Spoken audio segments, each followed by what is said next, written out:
이사야 28장부터 35장까지의 내용을 가리켜 화와 복의 놀이라고 했습니다.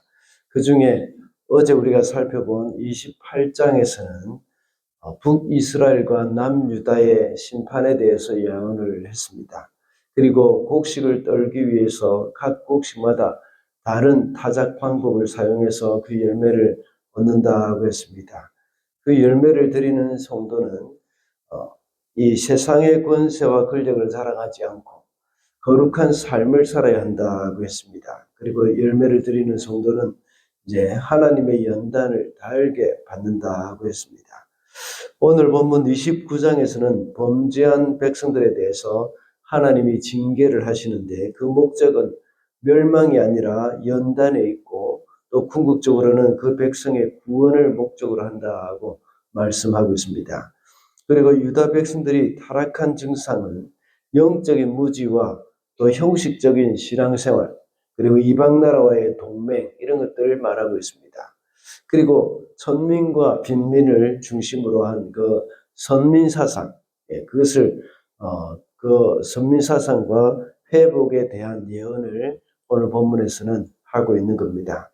이렇게 하나님의 회복의 중심에는 천민들과 또 빈민들이 있다. 이 천한 사람들과 가난한 사람들이 있다는 것을 알 수가 있습니다. 왜냐하면 그들의 마음이 가난하기 때문입니다. 오늘은 그래서 가난한 마음이라는 제목으로 말씀을 살펴보겠습니다. 첫째로 연단을 받을 때에 가난한 마음이 됩니다. 2절 말씀입니다. 내가 너 아리엘을 포위하고 치겠다. 나의 번제단이라 하고 불리던 너를 칠 터이니 내가 슬퍼하고 통곡할 것이다. 방금 읽은 2절에서는 1절과 함께 아리엘이라는 단어가 나옵니다. 1절에서는 다윗이 진을 쳤던 성읍이라고 말하는 것을 볼 때에 예루살렘을 가리키는 말임을 알 수 있습니다. 개역개정에서는 이런 번역이 없지만 우리가 읽은 번역에서는 새 번역에서는 나의 번제단이라고 불리는 너를 친다 하고 말을 하고 있습니다. 이것이 개역개정에서는 아리엘이 되게 하겠다고 말을 하고 있는 겁니다. 에스겔서 43장 15절에 보면 번제단 바닥을 지칭할 때에 히브리어로 아리엘이라고 했습니다. 하나님께 예배 드리는 번제단이 있는 곳, 그 예루살렘을 가리켜 말하는 것이기도 합니다. 그리고 아까 말씀드렸던 것처럼 개역개정에서는 내가 아리엘과 같이 되리라 하고 말을 하고 있습니다. 예루살렘을 가리켜서 네가 아리엘과 같이 되리라. 번제단에 그 불타는 그 번제단과 같이 되리라 하는 그 말입니다. 이 말은 예루살렘 자체가 불타는 번제단이 되게 하겠다는 것이죠.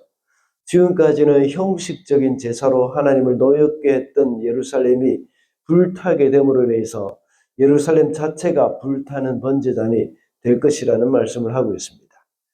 그리고 4절에 보면 그때 너는 낮아져서 땅바닥에서 말할 것이라고 했습니다. 이렇게 예루살렘을 포위하고 치게 될 것인데 그런 고난을 통해서 이제는 가난한 마음이 되어가지고 하나님께로 다시 돌아오겠다 하는 그런 말씀입니다. 교만했던 예루살렘에게 고난을 통해서 연단하심으로 낮아지게 만들었던 것입니다. 그래서 가난한 마음으로 하나님의 말씀을 받아들이고 회개를 하게 되는 것입니다. 우리의 마음이 높아져 있을 때는 하나님의 말씀을 받기가 참 어렵습니다. 연단을 통해서 가난한 마음이 될 때에 하나님의 말씀을 받아들이게 되는 겁니다.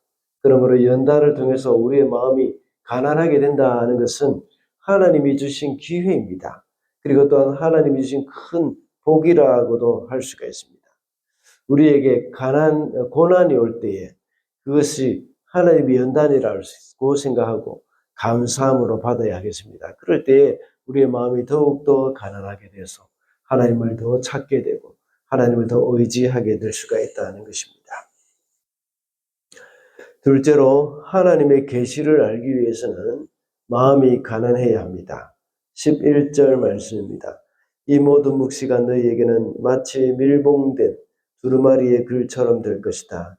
너희가 그 두루마리를 유식한 사람에게 가지고 가서 이것을 좀 읽어두시오 하고 내주면 그는 두루마리가 밀봉되어 있어서 못 읽겠소 하고 말할 것이다. 오늘 모든 묵시가 마치 밀봉된 두루마리 글처럼 될 것이라고 했습니다. 하나님의 계시가 유다 사람에게 완전히 닫힌 것 같이 되었다는 것입니다. 하나님의 계시가 이사야를 통해서도 전달되었고 또 여러 선지자들의 글로도 전달이 되었습니다.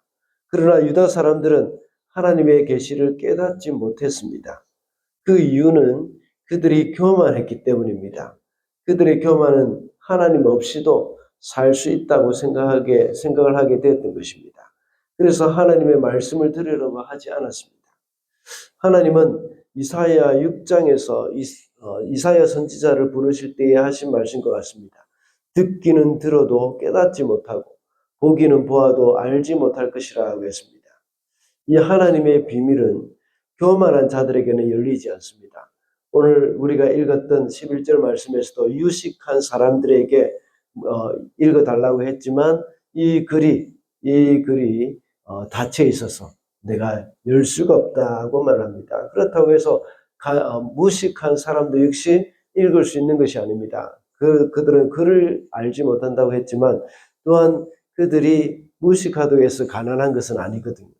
마음이 가난한 사람이라야 그것을 알 수 있다는 것입니다. 하나님의 말씀은 그 마음이 가난한 사람들에게 열려 있습니다. 나는 하나님 없이는 살 수 없다는 그런 갈급한 마음이 하나님의 말씀을 깨닫게 해주는 것입니다. 유다 백성들은 하나님 없이도 살 수 있다고 하지만 마음이 가난한 사람은 하나님 없이는 단 한순간도 살 수 없다고 말하는 사람들입니다. 그래서 매 순간 하나님을 의지하면서 주님을 부르는 사람들이죠. 하나님의 계시의 절정이 바로 예수 그리스도이지 않습니까? 예수께서 오셨지만 교만한 유대 지도자들은 교만해서 예수가 필요 없다고 생각하고 십자가에 못 박아 죽여버렸습니다. 그러나 정말 마음이 가난한 사람들은 예수께 나와왔습니다. 비록 바리새인이지만 마음이 가난했던 니고데모와 같은 사람, 그리고 회당장 야이로나 백부장과 같은 사람, 삭개오나 수로보니게 여인과 같은 사람이 바로 주님 없이는 자신들의 문제를 해결할 수 없다고 생각한 사람들, 그런 사람들이 바로 예수께 나와서 구원을 얻었던 것입니다. 오늘날도 우리는 수시로 교만하기를 참 잘하는 사람들입니다. 우리의 마음이 가난하게 해달라고 기도할 때 우리는 하나님의 계시의 말씀을 잘 깨닫게 될 것이고 그리스도께로 더 가까이 갈 수 있게 될 것입니다.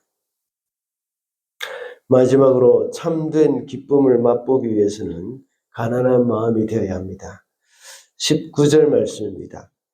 천한 사람들이 주님 안에서 더없이 기뻐하며 사람들 가운데 가난한 사람들이 이스라엘의 거룩하신 분 안에서 즐거워할 것이다. 여기서 말하는 천한 자들, 가난한 자들은 물질적으로나 경제적으로 이런 궁핍한 자라고만 규정을 지을 수는 없습니다. 또한 가난한 사람이라고 해도 무조건 하나님의 심판의 날에 기쁨의 자리에 들어가는 것도 역시 아닙니다. 경제적으로 가난한 사람들 중에서 마음이 가난하지 못한 사람들도 많이 있습니다. 그리고 부자라고 해서 구원을 받지 못하는 것도 아닙니다. 부자들 중에서도 정말 하나님 앞에 헌신된 사람들이 많고 가난한 마음으로 하나님을 간절히 찾는 부자들도 많이 있습니다. 그래서 하나님이 주시는 풍성한 은혜를 누리는 사람들이 많이 있는 것이죠. 가난한 마음을 가진 사람들은 근본적으로 자신이 어떤 자리에 처했든지 얼마나 많은 것을 소유하고 있든지 하나님께만 소망을 두는 그런 사람들입니다. 그리고 겸손히 하나님을 의지하는 자를 가리켜 우리는 가난한 자라고 이렇게 말을 하고 있습니다. 방금 읽은 19절 말씀에서는 이런 사람들이 주님 안에서 기뻐하며 즐거워할 것이라고 말을 하고 있습니다. 하나님의 거룩한 역사가 이루어지는 날을 고대하는 자들이죠. 그들이 누릴 기쁨이 얼마나 크고 놀라운 것인지를 오늘 본문에서는 말씀을 하고 있습니다. 이런 기쁨은 물질적인 풍성함과는 비교할 수 없는 것입니다. 많은 사람들은 과거를 기억하면서 그때는 가난하게 살았지만 행복했다 하는 그런 말을 많이 하죠. 그 말은 가난하기 때문에 행복했다는 말은 아닙니다. 그들의 가난한 마음이 더 겸손하게 만들었다는 그런 말입니다. 이런 가난한 마음이 있을 때에 정말 소중한 것이 무엇인지 알았다는 것이죠. 그리고 그런 가난한 마음이 참된 기쁨이 무엇이며 참된 평안함이 무엇인지를 알게 된다는 말을 하고 있는 겁니다. 우리가 이 땅 가운데 살아가면서 이 세상의 부유함을 추구할 때는 참된 기쁨을 알지 못합니다. 그리고 이 세상의 기쁨을 추구할 때 그때도 역시 세상의 기쁨을 일시적으로는 얻을 수 있겠지만 하나님 안에서 얻을 수 있는 참된 기쁨을 얻을 수는 없습니다. 오직 가난한 마음이 있을 때에 참된 기쁨을 알 수가 있게 될 것입니다. 그것이 바로 하나님이 주시는 기쁨이고 주님 안에서 얻을 수 있는 기쁨입니다. 말씀을 맺겠습니다. 오늘은 가난한 마음이라는 제목으로 말씀을 살펴봤습니다. 우리가 연단을 받을 때 가난한 마음이 된다고 했습니다. 하나님의 계시를 알고 참된 기쁨을 맛보기 위해서 마음이 가난해져야 한다고 했습니다. 오늘도 하나님 없이는 잠시도 살 수 없다는 고백을 하면서 주님과 동행하는 저와 여러분이 되시기를 바랍니다.